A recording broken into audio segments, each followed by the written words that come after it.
Hello student, कैसे आप लोग? आई होप अच्छे होंगे। तो चलिए, अभी भी हम लोग इलेक्ट्रोस्टैटिक्स 2 ही कंटिन्यू कर रहे हैं। Electric potential and capacitance chapter को ही अभी कंटिन्यू कर रहे हैं।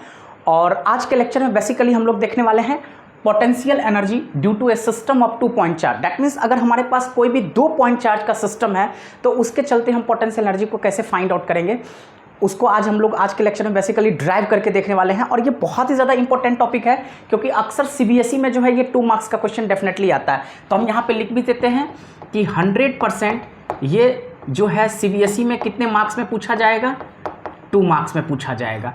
ये एकदम गारंटेड डेरिवेशन है। अक्सर एक्सप्रेशन ड्राइव करने के लिए आता है potential energy due to a system of 2 point charges. कभी कभी यही 3 पॉइंट चार्ज के, यानी कि हम लोग अगले लेक्चर में देखेंगे 3 पॉइंट चार्ज के चलते, तो कभी सिस्टम ऑफ 2 पॉइंट चार्ज के चलते पोटेंशियल एनर्जी का एक्सप्रेशन ड्राइव करने के लिए पूछेगा, या कभी हो सकता है सिस्टम ऑफ 3 पॉइंट चार्ज के चलते पोटेंशियल एनर्जी का एक्सप्रेशन आपको ड्राइव करने के लिए पूछेगा। तो आज दोनों हम सिस्टम ऑफ 2 पॉइंट चार्जेज और सिस्टम ऑफ 3 पॉइंट चार्जेज दोनों को आज के लेक्चर में बेसिकली हम लोग ड्राइव करके देखने वाले हैं, जो कि सीबीएसई के पॉइंट ऑफ व्यू के हिसाब से बहुत ही ज़्यादा इंटरेस्टिंग टॉपिक है। तो वीडियो के अंत तक आप लोग जरूर बने रहिएगा। चलिए देखते हैं हम लोग कैसे इस एक्सप्रेशन को ड्राइव करेंगे। जैसा कि लिखा है potential energy due to a system of 2 point charge, इसका मतलब हमारे पास कोई ना कोई 2 पॉइंट चार्ज का सिस्टम है। तो देखते हैं 2 पॉइंट चार्ज का सिस्टम कैसे होगा। First we can draw the diagram. मान लेते हैं यहाँ पे जैसा कि हम आपको दिखा रहे हैं कोई भी पॉइंट है, ठीक है। मैंने मान लिया, सपोज करते हैं ये पॉइंट हमारे पास क्या है, P1। तो ऑब्वियसली P पॉइंट पे कोई ना कोई चार्ज होगा, date is called as Q1। कोई दिक्कत वाली बात नहीं है। अब देखिए, अब कोई भी दूसरा पॉइंट लेते हैं, मान लेते हैं ये कितना डिस्टेंस पे कोई भी दूसरा पॉइंट, हमने यहाँ पे क्या ले लिया, P2। तो ऑब्वियसली यहाँ पे भी चार्ज होगा कुछ ना कुछ, लेकिन हम क्या करते हैं, इनिशियली किसी एक पॉइंट पे ही चार्ज को पहले से रखते हैं और दूसरे पॉइंट पे हम इन्फिनिटी से पहले चार्ज को क्या करेंगे, इस P2 पे लाएंगे। तो इसका मतलब है कि हम क्या करेंगे, क्योंकि पोटेंशियल का कॉन्सेप्ट क्या है, amount of work done required to bring a charge from infinity to a particular point against electrostatic force is called as electric potential. तो इसके कॉन्सेप्ट के अकॉर्डिंग हमें क्या करना पड़ेगा, यहाँ पे मान लेते हैं इन्फिनिटी से किसी पॉइंट चार्ज Q2 को, यानी कि यहाँ से हम क्या करेंगे, Q2 को कहाँ पे लाएंगे, P2 पे। अब ये बताइए कि अगर मैं इन्फिनिटी से किसी पॉइंट चार्ज Q2 को जो है पॉइंट P2 पे लाऊंगा तो अगेंस्ट इलेक्ट्रोस्टैटिक फोर्स लाना पड़ेगा, यानी कि इसके लिए हमें पहले क्या करना पड़ेगा, यहाँ पे दुश्मन को तैनात करना पड़ेगा। तो वेरी सिंपल, बहुत इंटरेस्टिंग चीज़ है।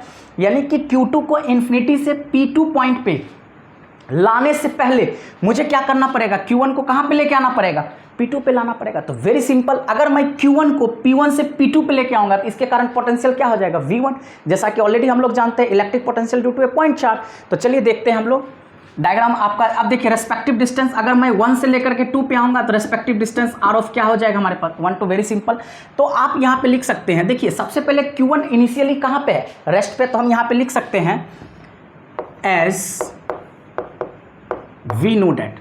यहाँ पे WKT का मतलब क्या होता है, V नो डेट। जैसा कि हम लोग जानते हैं initially Q1 is at rest, so इसके कारण जो W1 होगा वो हमारे पास क्या हो जाएगा, 0। अगर कोई पॉइंट चार्ज रेस्ट पे है तो उसके कारण वर्क डन क्या हो जाएगा, 0। Very good. अब हमें क्या करना है, Q2 को इन्फिनिटी से P2 पे लाना है। बहुत ही सिंपल, क्या करना है, Q1 को उठा के कहाँ पे लेके चलना है, P2 पे। तो हम लिखेंगे now the electric potential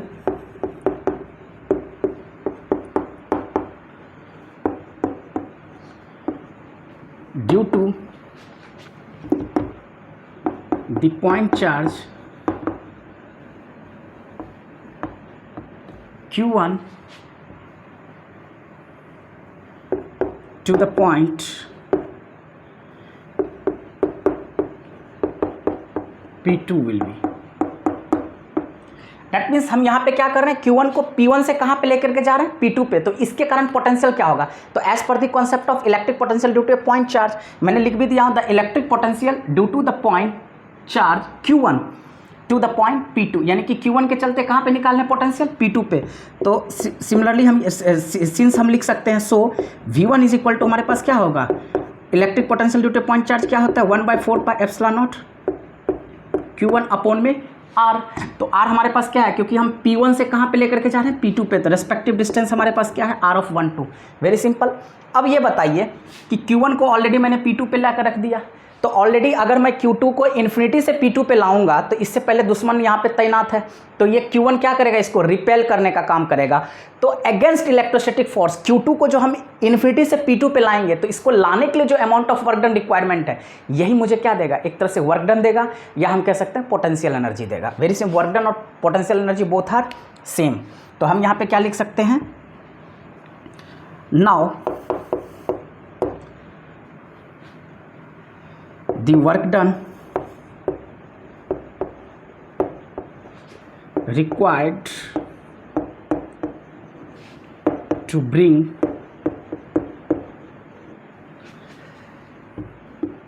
Q2 from infinity to P2। ठीक है, तो वेरी सिंपल, अगर मैंने लिख दिया now the work done required to bring Q2 from infinity to P2, तो ऑटोमेटिकली आप जानते हो इस वर्क डन को हम क्या लिखेंगे, W2। अब देखिए आपके पास बहुत ही सिंपल एक्सप्रेशन आप जानते हो, V इज इक्वल टू क्या होता है, वर्क पर यूनिट चार्ज, यानी कि पोटेंशियल का कॉन्सेप्ट हमारे पास क्या होता है, वर्क पर यूनिट चार्ज। तो वेरी सिंपल, अगर मुझे वर्क निकालना है तो क्या लिखना पड़ेगा, आप देखिए W2 निकालना है, यानी कि इसके चलते यहाँ पे वर्क डन Q2 को इन्फिनिटी से P2 पे लाएंगे, तो इसके कारण वर्क डन क्या हो जाएगा, W2। तो वेरी सिंपल क्या हो जाएगा, ये V1 इंटू क्या हो जाएगा, क्योंकि पोटेंशियल तो हमारे पास ऑलरेडी V1 है हमारे पास, वेरी सिंपल, इंटू Q2। ठीक है, तो हमारे पास W2 क्या हो गया, W2 बराबर हमारे पास क्या हो गया, V1 इंटू Q2, जिसको हम लिख सकते हैं W2 is equal to V1 already हमारे पास क्या था, 1/4πε0 Q1 अपॉन में R(1)2 into Q2। Very simple, तो हमारे पास W2 क्या आ गया, हम इसको लिख सकते हैं 1/4πε0 Q1 Q2 अपॉन में R(1)2। तो ये हमारे पास क्या हो गया, यानी कि Q2 को जो इन्फिनिटी से P2 पे लाएंगे उसके कारण हमारे पास रिक्वायर्ड वर्क डन हमारे पास ये आ गया, उसका एक्सप्रेशन, यानी कि 1/4πε0 इंटू Q1 Q2 अपॉन में R(1)2। तो इनिशियली Q1 रेस्ट पे था, उसके कारण work done, that means potential energy, यानी कि आप पोटेंशियल एनर्जी को हो या वर्क डन को हो, बोथ आर सेम। तो हम क्या करेंगे, W1 W2 दोनों को अगर हम ऐड कर देते हैं तो यही हमारा क्या होगा, required potential energy due to the system of 2 point charges. तो हम यहाँ पे लिख सकते हैं हेंस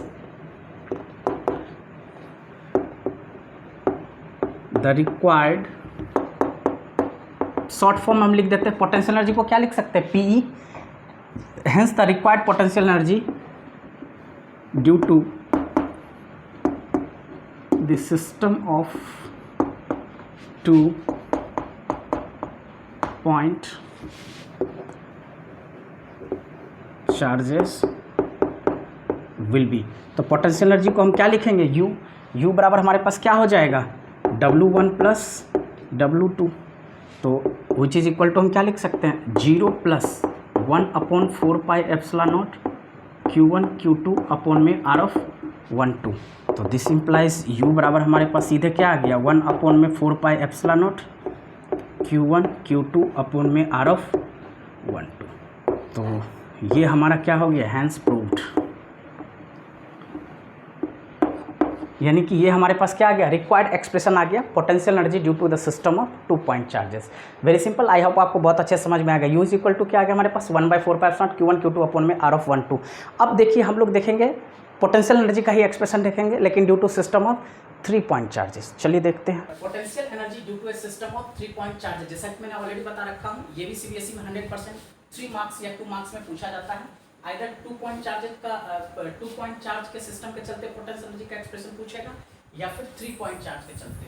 तो ये भी हमारे पास जो है CBSE में 100% CBSE के पॉइंट ऑफ व्यू के हिसाब से इम्पोर्टेंट है, और इसका भी 2 या 3 मार्क्स में CBSE में क्या होगा, पूछा जाएगा 2 या 3 मार्क्स में। तो इस एक्सप्रेशन को कैसे ड्राइव करेंगे, बहुत ही सिंपल, यानी कि यहाँ पे क्या है हमारे पास, जैसे पिछले डेरिवेशन में हम लोगों ने देखा था सिस्टम ऑफ 2 पॉइंट चार्ज, और यहाँ पे हमारे पास क्या है, सिस्टम ऑफ 3 पॉइंट चार्ज, यानी कि 3 पॉइंट चार्ज का हमारे पास सिस्टम है, और उसके चलते हमें पोटेंशियल एनर्जी का एक्सप्रेशन को क्या करना, ड्राइव करना। तो देखिए कैसे ड्राइव करेंगे।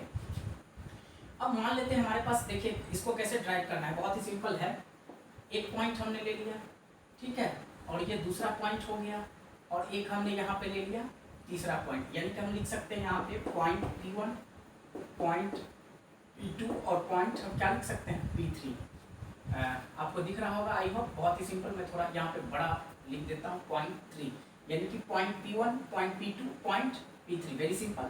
देखिए इनिशियली हमें किसी एक पॉइंट पे तो कोई पॉइंट चार्ज को हमें रखना पड़ेगा, क्योंकि अगेंस्ट इलेक्ट्रोसिटी के लिए एक को तो एक किसी एक पॉइंट पे तो हमें चार्ज को रखना पड़ेगा। तो मान लेते हैं P1 के ऊपर ऑलरेडी Q1 यहाँ पे है, तो रिमेनिंग दोनों पे हमें क्या करना है, इन्फिनिटी से यहाँ पे लाना पड़ेगा। यहाँ पे क्या लेंगे, P3 है तो यहाँ पे लेके चले आएंगे Q3 को, और यहाँ पे इन्फिनिटी से क्या लाएंगे हम, यहाँ पे Q2 को। वेरी सिंपल, अगर P2 पॉइंट है तो यहाँ पे इन्फिनिटी से किसको लाना है, Q2 को लाना है, और P3 पॉइंट है तो Q3 को हम कहाँ से लाएंगे, इन्फिनिटी से इस पॉइंट पे लाएंगे। Very simple. अब देखिए हम यहाँ पे इसको इस तरह करके इसका रेस्पेक्टिव डिस्टेंस हम बना देते हैं। देखिए अब इस एक्सप्रेशन को कैसे ड्राइव करेंगे, हमारे पास 3 पॉइंट है, P1, P2 और P3। इनिशियली किसी एक पॉइंट पे हमें चार्ज को रखना है, तो मैंने मान लेते हैं P1 के ऊपर हमने Q1 को पहले इनिशियली रख दिया। अब मुझे क्या करना होगा, जैसा कि ऑलरेडी हमने बताया है कि अगर मुझे Q2 को इन्फिनिटी से P2 पे लाना है, ठीक है, तो Q2 को इन्फिनिटी से P2 पे लाने से पहले मुझे क्या करना पड़ेगा, Q1 को P2 पे लाएंगे, तो ऑब्वियसली इसका रेस्पेक्टिव डिस्टेंस हमारे पास क्या हो जाएगा, R of 1 2। Very simple. और आप देखिए इसके चलते, यानी कि अगर मैं Q1 को P2 पे लेके जाऊंगा तो इसके चलते पोटेंशियल हमने क्या मान लिया, V1, जो कि ऑलरेडी हमारे पास क्या होता है 1/4 pi epsilon not Q1 upon में R of 1 2। इसमें कोई दिक्कत ही नहीं है। अब Q1 जैसे ही P2 पे चला गया तो ऑलरेडी Q2 के लिए क्या करेगा, ये अगेंस्ट इलेक्ट्रोस्टैटिक फोर्स को क्रिएट करेगा, ठीक है, यानी कि Q2 के लिए किसका काम करेगा, दुश्मन का काम करेगा, और हमें तो अगेंस्ट इलेक्ट्रोस्टैटिक ही तो Q2 को इन्फिनिटी से कहां पे लाना है, P2 पे लाना है। Very simple. अब मैं जब Q2 को P2 पे लाऊंगा, इसके चलते जो पोटेंशियल एनर्जी होगा उस वर्क डन को हम क्या मान सकते हैं, उस वर्क डन को हम लोग मान लेते हैं W1। तो बहुत ही सिंपल, उस वर्क डन को हम लोग क्या मान सकते हैं, W1। तो ऑटोमेटिकली आप देखिए अगर मैं W1 निकालूंगा तो क्या होना चाहिए हमारे पास, V1 इंटू Q2। तो ये एक्सप्रेशन हमारे पास ऑलरेडी क्या हो जाएगा, 1/4 pi epsilon not Q1 Q2 upon में R ऑफ। आई होप आपको समझने में कोई दिक्कत नहीं होनी चाहिए, ठीक है। Very simple. एक बार फिर से मैं रिपीट कर देता हूं, ध्यान से देखिएगा। मुझे क्या करना है कि Q2 को इन्फिनिटी से P2 पे लाना है, तो इस Q2 को इन्फिनिटी से P2 पे लाने से पहले मुझे इसको लाने से पहले हमें दुश्मन यहाँ पे तैयार करना है। तो इसलिए मुझे क्या करना पड़ेगा, Q1 को पहले मुझे कहाँ पे लेके जाना पड़ेगा, P2 पे। तो electric potential due to a point charge का कॉन्सेप्ट, अगर मैं Q1 को P2 पे ले जाऊंगा तो इसके कारण पोटेंशियल क्या हो जाएगा, V1, जो कि हो जाएगा 1/4 पाई एप्सिलॉन Q1 अपॉन में R ऑफ 1 2। तो बस वेरी सिंपल, W बराबर क्या होता है, V इंटू Q। तो अगर मैं Q2 को इन्फिनिटी से P2 पे लाऊंगा तो इसके चलते वर्क डन क्या हो जाएगा, पोटेंशियल इनटू चार्ज, किसको ला रहा है, Q2। सिंपल सी बात है। अब देखिए क्या हुआ कि Q2 जब इन्फिनिटी से इस P2 पे आ गया तो हमारे पास ऑलरेडी 2 पॉइंट चार्ज का सिस्टम हो गया, यानी कि Q1 ऑलरेडी पहले से P1 पे था और Q2 फिर कहां पे आ गया, P2 पे। अब मुझे क्या करना है, Q3 को इन्फिनिटी से कहां पे लेके आना है, P3 पे। Very simple. अगर मैं Q3 को इन्फिनिटी से कहां पे लेके आऊंगा, P3 पे, तो Q3 को P3 पे लाने से पहले मेरे पास दो दुश्मन है। अब ये दोनों यानी कि Q1 और Q2 दोनों क्या करेगा, Q3 को अपोज करेगा। क्या करेगा, अपोज करेगा। तो वेरी सिंपल, मुझे क्या करना पड़ेगा, पहले एक एक करके यहाँ पे लेके जाना पड़ेगा, यानी कि सबसे पहले मैं Q1 को कहां पे लेके जाऊंगा, P3 पे। अगर मैं Q1 को P3 पे लेके जाऊंगा तो इसका रेस्पेक्टिव डिस्टेंस हमारे पास, जैसा कि आप देख सकते हो, R ऑफ क्या हो गया, 1 3। ठीक उसी तरह से अगर मैं इस Q2 को P3 पे लेके जाऊंगा तो इसका रेस्पेक्टिव डिस्टेंस हमारे पास क्या हो जाएगा, R ऑफ 2 3। वेरी सिंपल, यानी कि Q2 अगर ये P2 से कहां पे जाएगा, P3 पे, तो रेस्पेक्टिव डिस्टेंस R ऑफ 2 3 आ जाएगा। Very simple.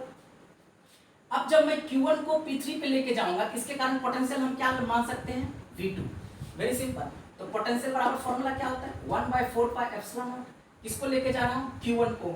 तो Q1 अपॉन में डिस्टेंस हमारे पास क्या हो जाएगा, R ऑफ 1 3। डिस्टेंस हमारे पास क्या हो जाएगा, R ऑफ 1 3। वेरी सिंपल, इसमें कोई दिक्कत नहीं है। अब क्या है कि अगर मैं Q3 को P3 पे लाऊंगा तो पहले किसके अगेंस्ट लेके आऊंगा, Q1 के अगेंस्ट। तो इसके कारण वर्क डन का हम क्या लिख सकता हूं, जैसे अगर मान लेते हैं यहाँ पे जो Q2 को लाए थे इसके कारण वर्क डन को W1 मान लिए, तो जस्ट आपको समझाने के लिए मैं मान लेता हूं कि Q3 को जब आप P3 पे लाओगे किसके अगेंस्ट, Q1 के अगेंस्ट, तो इसके कारण वर्क डन हम क्या ले लेते हैं, W2। तो W2 बराबर क्या होता है, पोटेंशियल इनटू चार्ज, यानी कि ऑलरेडी पोटेंशियल, यानी कि Q1 को जब मैं P3 पे लेके गया तो उसके कारण पोटेंशियल क्या था हमारे पास, V2। तो very simple, V2 into Q3। तो हमारे पास जो वर्क डन आ गया वो क्या आ गया हमारे पास, 1/4 pi epsilon not Q1 Q3 upon में R ऑफ 1 3। वेरी गुड, यानी कि हमें W2 भी मिल गया। अब मुझे क्या करना है, उसी तरह से Q2 को कहां पे लेके जाना, P3 पे। P3 पे लेके जाना, यानी कि P2 से कहाँ पे लेके जाना, P3 पे। इसके कारण पोटेंशियल हम क्या मान लें, V3। तो ये क्या हो जाएगा 1/4πε0, किसको लेके जा रहे हैं, Q2 को। तो Q2 अपॉन में रेस्पेक्टिव डिस्टेंस हमारे पास क्या है, R(2)3। Very simple. यानी कि अब Q2 कहाँ पे चला गया, P3। तो इस Q2 के अगेंस्ट मुझे किसको लाना है, Q3 को। तो इसके कारण वर्क डन, अब जैसे इसके कारण वर्क डन हमने W1 माना, यहाँ पे वर्क डन W2 माना, तो इस वर्क डन को हम क्या मान लेते हैं, W3। तो W3 बराबर क्या हो जाएगा, हमारे पास ऑलरेडी है पोटेंशियल इनटू चार्ज Q3। तो this implies W3 is equal to क्या हो जाएगा, V3 ऑलरेडी मेरे पास है 1/4πε0 Q2 Q3 अपॉन R(2)3। केवल हमेशा एक चीज ध्यान में रखिएगा कि जिस भी दो पॉइंट चार्ज के बीच में हम वर्क डन को निकाल रहे हैं, डिस्टेंस भी उसी के रेस्पेक्टिव में होगा। यानी कि अगर यहाँ पे 2-3 होगा तो डिस्टेंस भी हमारा क्या होगा, 2-3। That's it. अब हमने देखा कि Q2 को इन्फिनिटी से लाया, उसके कारण पोटेंशियल एनर्जी हमारे पास क्या आ गया, W1। फिर Q3 को जब Q1 के अगेंस्ट लाया तो इसके कारण पोटेंशियल एनर्जी हमारे पास क्या हो गया, W2। फिर इसी Q3 को जब हम Q2 के अगेंस्ट P3 पे लाया तो इसके कारण पोटेंशियल एनर्जी हमारे पास क्या आ गया, W3। अब हम क्या करेंगे, तीनों पोटेंशियल एनर्जी को क्या करेंगे, ऐड कर देंगे। दैट तीनों वर्क डन को हम लोग क्या करेंगे, ऐड कर देंगे। तो यही हमें क्या देगा, required potential energy due to system of 3 point charge. Very simple, हम लिख सकते हैं hence the net potential energy due to the system of 3 point charges. बहुत ही सिंपल, यानी कि इस 3 पॉइंट चार्ज के सिस्टम के चलते जो हमारा नेट पोटेंशियल एनर्जी होगा वो क्या होगा, हम जिसको U लिख सकते हैं। U बराबर हमारे पास कितने वर्क डन है, W1 W2 और W3। यानी कि ऑटोमेटिकली हम क्या लिखेंगे, W1 plus W2 plus W3। अब आप देखिए यहाँ पे बहुत ही सिंपल क्या है, यहाँ पे तीनों में देखिए 1/4πε0 1/4πε0 1/4πε0 कॉमन है। तो हम क्या करेंगे, 1/4πε0 को डायरेक्ट कॉमन ले लिए। अब पहला हमारे पास क्या है, तो Q1 Q2 अपॉन में R(1)2। इसमें देखेंगे तो Q1 Q3 अपॉन में R(1)3 प्लस इसमें देखेंगे तो हमारे पास क्या हो जाएगा, Q2 Q3 अपॉन R(2)3। क्या हो जाएगा, यही हमारा क्या है, रिक्वायर्ड एक्सप्रेशन। सो U बराबर 1/4πε0 और Q1 Q2 अपॉन में R(1)2 plus Q1 Q3 upon में R(1)3 प्लस, ठीक है, Q1 Q3 अपॉन में R(1)3 और ये क्या हो जाएगा हमारे पास, Q2 Q3 अपॉन में R(2)। यही हमारा क्या आ गया, आप देख सकते हैं यहाँ पे इसको क्या लिख सकते हैं, हैंस प्रूफ। यानी कि हम ये कह सकते हैं ये तीनों पॉइंट चार्ज का जो सिस्टम है उसके चलते नेट पोटेंशियल एनर्जी का एक्सप्रेशन क्या आ गया हमारे पास, 1/4πε0 Q1 Q2 अपॉन में R(1)2 Q1 Q3 अपॉन में R(1)3 और Q2 Q3 अपॉन में R(2)। तो बहुत ही ज़्यादा इंपॉर्टेंट है, इसको आपको बार बार प्रैक्टिस कीजिएगा।